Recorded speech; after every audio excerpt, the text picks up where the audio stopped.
this actually goes back to one of the international criminal court prosecutors, back in April, putting forward the case that the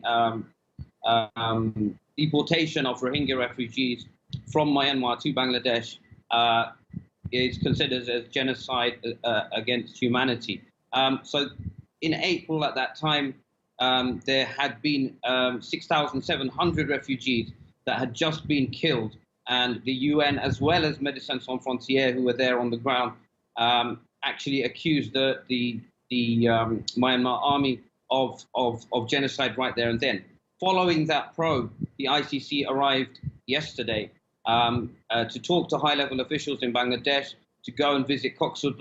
Bazar a bit later on, and obviously the US sanctions that happened, and Mike Pompeo specifically saying that the 4 high-level Myanmar military officers being involved, it's seen here by the Bangladeshi community especially as high time, because Bangladesh has been posting many claims for deportation to be Myanmar's citizens to be sent back to Myanmar. A Myanmar high-level team are actually currently in Dhaka trying to persuade the Bangladeshi government to send back Myanmar refugees from Cox's Bazar's refugee camps to Myanmar again. So that's quite an interesting situation here on the ground in Dhaka, with the ICC trying to speak to the government about genocide crimes. What's the opinion of the Bangladeshi government? While it might want to send these people, the Rohingya, back to where they came from,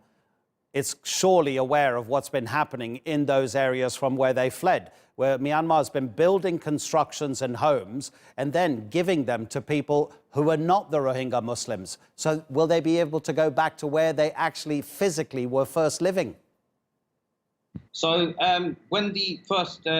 instance of the Rohingya refugees being sent back came across, I spoke to an embassy official in Myanmar, a Bangladeshi embassy official in Myanmar, and he actually mentioned that although the Myanmar teams are arriving here in Bangladesh and that they're meant to arrive on the 22nd or 26th of July, I presume,